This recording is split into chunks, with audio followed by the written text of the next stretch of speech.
Hey, ladies and gentlemen, welcome to another episode of CoinNewsExtra Interview Session. It's a program where we invite innovators, influencers, and stakeholders in the blockchain, crypto, and fintech space to come talk about matters arising, their experiences, and the state of the crypto and blockchain space. Today, we'll be talking about token model architecture. So, we have an expert in this area. I have with me Eloisa Marchesoni. Eloisa Marchesoni is the co-founder of Blockchain Consulting. Eloisa, you're welcome to Coin Thank you very News. much for having me. I'm It's glad a, to be here. it's a pleasure to have you. You are welcome. So, how is New York today? It's pretty cold and rainy, but still beautiful. I love the skyscrapers. Nice view even when raining. Yeah, I could see the site. It's a beautiful city. Yeah, here's the Fifth Avenue. Wow, that's amazing. So we'll be looking at token model architecture. We're looking knowing very well that you have a good background here and experience, having won many awards around this. But before we move to that, could you just give us a brief about yourself and what you're doing in the ecosystem? Yeah, so just very briefly, I just started as a university student going to the equivalent of an American Ivy League school in Italy called Bocconi University. Founded a student association on blockchain and crypto, still now thriving and helping many experts achieve field studies in crypto and fintech together with the university. And then from there, I started participating into startup events, hackathons, and just became part hands-on of many blockchain-based startups. Some failed, some were exited, and then after my third experience, I decided I wanted to be an advisor and sort of go back to studying this new field of token architecture. It was the times of the ICO bubble that had popped, and I wanted to help the masses restore their trust into blockchain and crypto, and that could have only been made through an accurate study of how value had to be created thanks to the tokens and shared, and thus in order to avoid any scammy projects. That's where I started sort of joining my university studies with all the fintech that I was learning on the field, and came up with this token architecture science, which is divided into three main steps. Let's say the discovery phase, the design phase, and the deployment phase. Right now in my career, I have designed many tokens, seen many come out in the market, and we are now very busy, my team and I, in the deployment phase, trying to actually make these tokens work in the real ecosystem, especially now that with COVID, everyone needs to jump in the virtual money world. And I'm thankful that decentralization is actually now being noticed by everyone, and that all these coins are and tokens are being picked up by DeFi projects. And that's the projects that I'm supporting the most, and that are, I think, bound to really prove what they can do for the world and for financial inclusivity, even in countries like, in countries like Mexico, Brazil, Vietnam, and even Africa, where I will be um, speaking live soon in the Safari African Summit. Interesting. A nice one from you and interest you have in this ecosystem. So, looking at what we're looking, we've been able to talk about this topic. So, what exactly is token model architecture? So token model architecture is just basically the engineering of an ecosystem based on tokens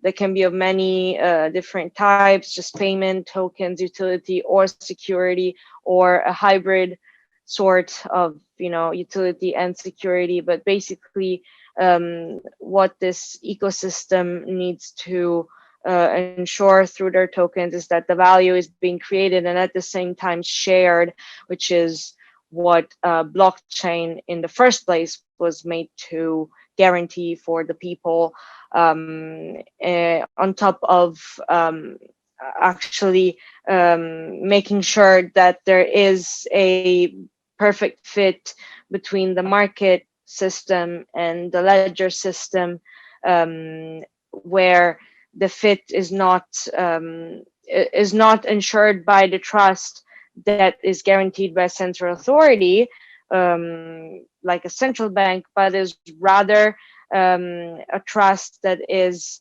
in the technology itself, where everything can be more and more transparent thanks to blockchain and its different and various protocols.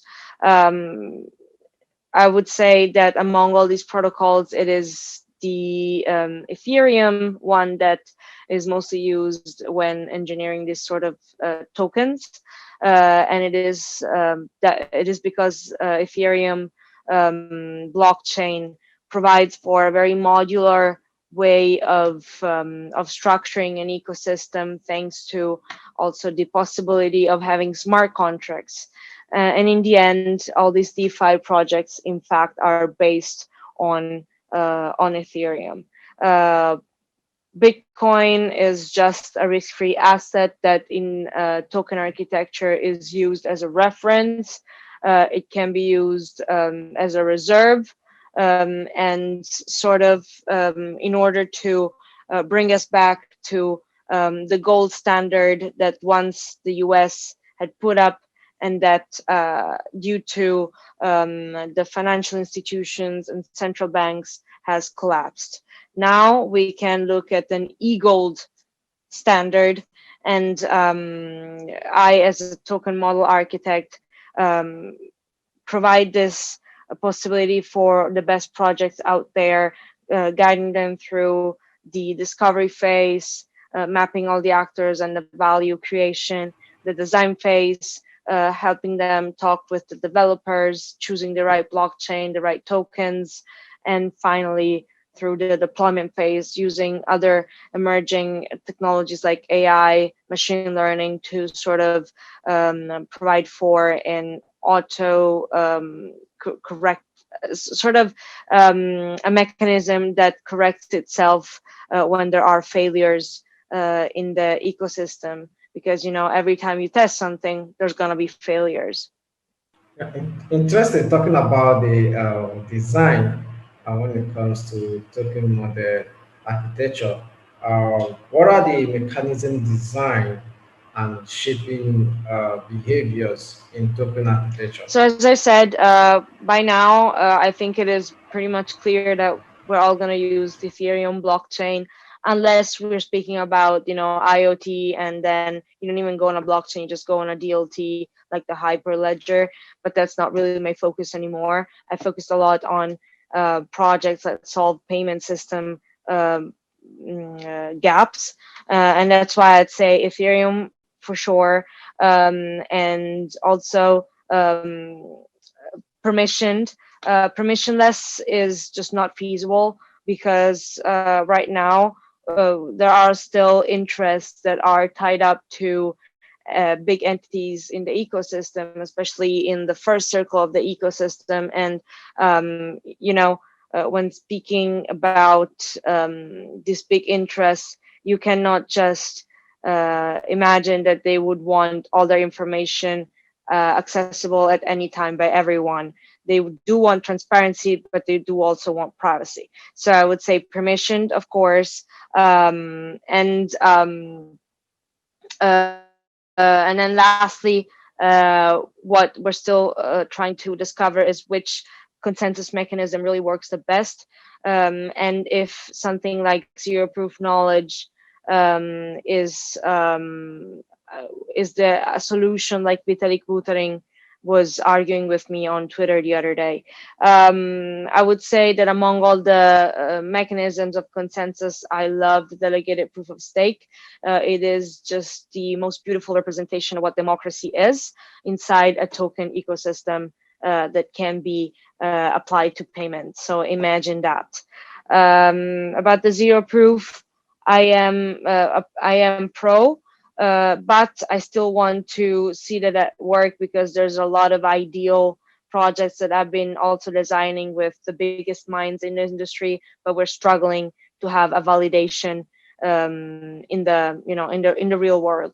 So I would stick to what I've done so far, what I'm working on right now, and uh, actually focus on DeFi with Ethereum.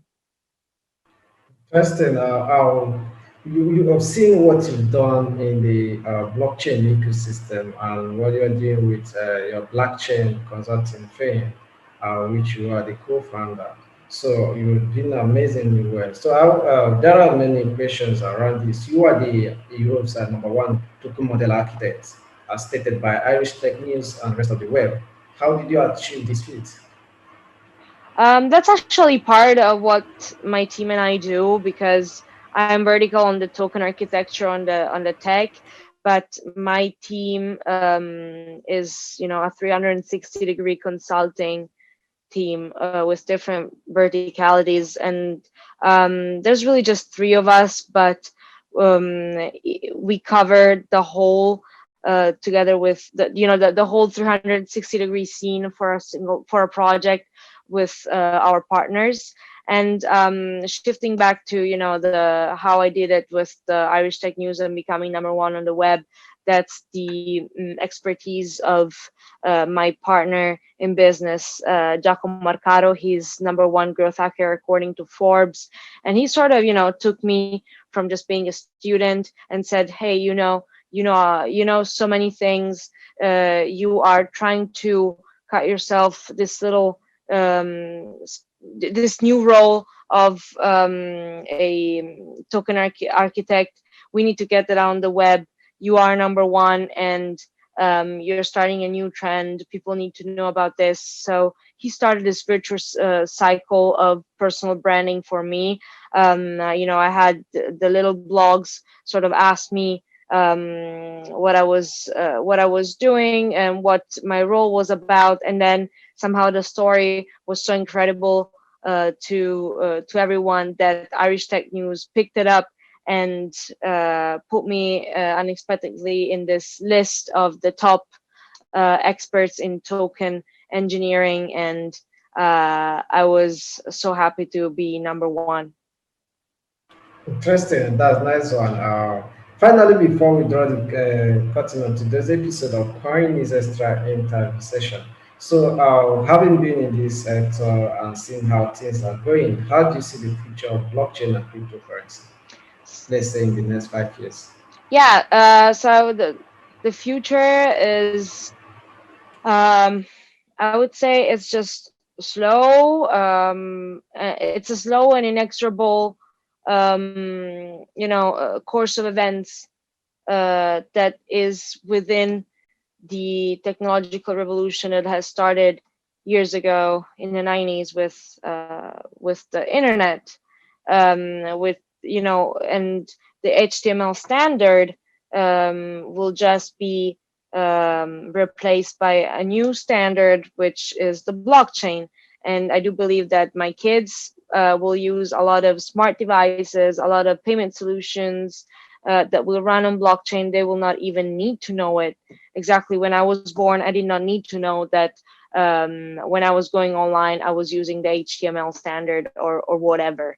And that's in the S curves of any new technological disruption. I just want to spend a few words more and say that I really hope that this DeFi will not become a bubble. I see a lot of over leveraging of funds, but we need to learn from the past ICO bubble, which popped, and all the other financial bubbles, and make sure that we're not just speculating on it and actually seeing the value. And I'm even doing this interview because I want to spread my word, thanks to you. And this COVID pandemics, it's of course a tragedy. I'm seeing a lot of businesses shut down, a lot of people blocked in their homes. I myself, I'm lucky to have a nice view, but not everyone is, and I am still complaining to be locked at home. But I'm kind of glad that it happened, because we are seeing that a beautiful acceleration towards that future that I was speaking about, where blockchain will be a new standard. And I'm glad it happened now and not before, because now we do have blockchain, thanks to, Satoshi, mysterious Satoshi, and people like Vitalik, and my friend Tone Bays and Roger Bear, who are giving us all the instruments to tackle a pandemics like this. Interesting. Thank you very much. We really appreciate you joining us today, Eloisa Marchesoni, on CoinNewsExtra interview. Thank you very much for having me and for helping me spread my expert opinions. I really hope to be helping someone, and feel free to drop me a message. I'm really active on Instagram at Eloisa_Marchesoni, and on Telegram as well. Feel free to drop me a message. Otherwise, you just find me on any social media, Facebook, Twitter, and LinkedIn, just under Eloisa Marchesoni. Thank you.